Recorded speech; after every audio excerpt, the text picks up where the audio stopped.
Bonjour à tous, bienvenue sur Info People. Aujourd'hui, je vais vous parler d'une petite actrice qui était âgée de 10 ans et qui a perdu la vie. Son papa l'a tuée alors qu'elle dormait dans sa chambre. Judith Barry, vous allez me dire, on ne connaît pas. Qui est-ce? Vous connaissez forcément.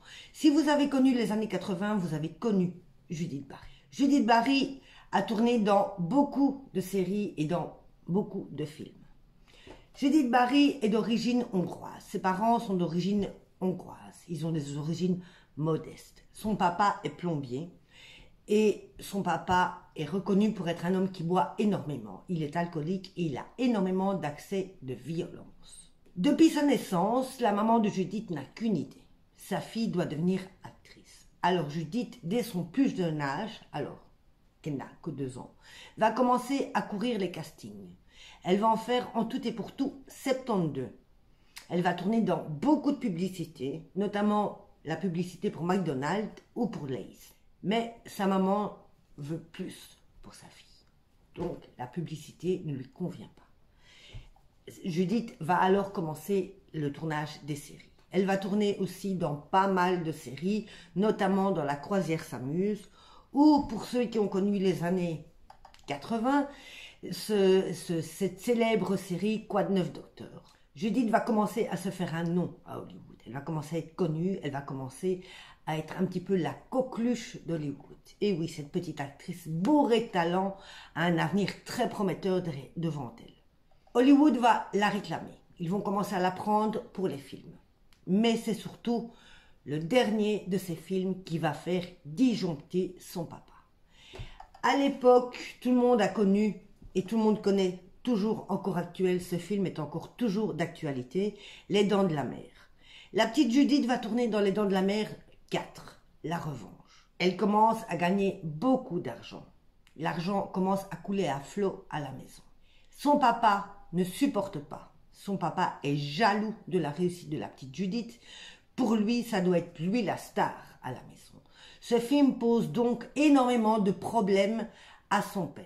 Son père qui est déjà si violent, qui boit déjà plus que de raison, va commencer à péter des câbles dans tous les sens. C'est un jour où la maman rentre d'un tournage, qu'elle doit annoncer à son mari que pour le besoin du film, ils doivent quitter les États-Unis 2-3 jours. Il s'est prévu qu'ils aillent tourner dans un autre pays.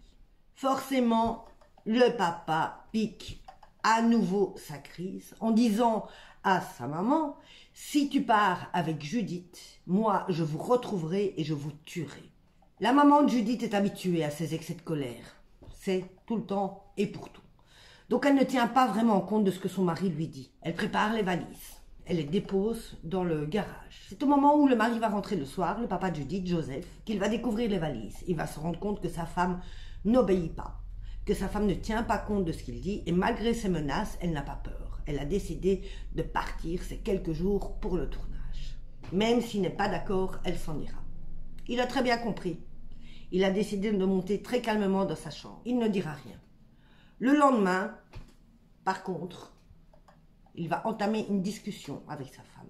Cette discussion va durer toute la journée. Les voisins vont expliquer qu'ils ont entendu des cris du matin au soir. Ça n'a pas arrêté. La petite Judith, quant à elle, est terrorisée. Elle va passer toute la journée en vélo à faire des allers-retours devant sa maison. Elle n'ose pas rentrer. Elle a peur. Vers la fin de soirée, les cris vont commencer à s'adoucir. Donc la petite fille va rentrer chez elle. Elle va franchir la porte pour aller souper avec sa maman. Elle va souper, elle va monter dans sa chambre. C'est à ce moment-là que Joseph, le papa, va décider de se rendre dans le garage. Il va prendre l'arme, il va monter tout doucement dans la chambre de sa fille. Il va lui tirer une balle en pleine tête. Il tue comme ça, sur le coup, sa petite fille. Il va redescendre très calmement l'escalier pour aller tuer sa femme qui se trouve dans le salon. Après ça, il va déposer l'arme et il va aller dormir tranquillement. Le lendemain, il va se lever, chose à laquelle il ne s'attendait pas. Le lendemain était prévu un rendez-vous chez les producteurs. Judith et sa maman devaient assister à ce rendez-vous. Les producteurs savaient très bien que Judith et sa maman ne rataient aucun rendez-vous.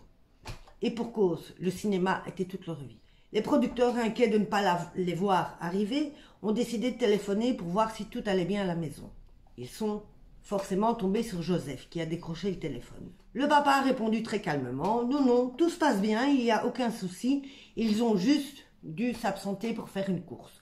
Mais dès que ma femme rentre, elle va vous retéléphoner. Les producteurs, alors, tranquillisés, raccrochent le téléphone en attendant l'appel de la maman, appel qui ne viendra jamais forcément. Le papa Joseph a continué à passer la journée à côté des 2 cadavres, celui de sa fille et celui de sa femme. Tranquillement. En fin de soirée, il est monté dormir. Le lendemain, à son réveil, il a pris de l'essence. Il a aspergé le corps de sa fille, il a aspergé le corps de sa femme, il a mis le feu à la maison. Mais avant que tout ne brûle, il est allé dans le garage, il s'est tiré une balle dans la tempe. Il a comme ça, à lui tout seul, décimé toute sa famille. Tout ça pour une histoire de jalousie d'un papa. C'est une histoire incompréhensible. Il a tué tout le monde. L'ironie de cette histoire, c'est que la petite Judith avait tourné auparavant, quelque temps avant, dans Intime Conviction. Elle a joué le rôle d'une petite fille tuée par son père. C'était votre info people de la journée. J'espère que tout se passe bien pour vous. Moi, je vous reviens très bientôt avec d'autres infos.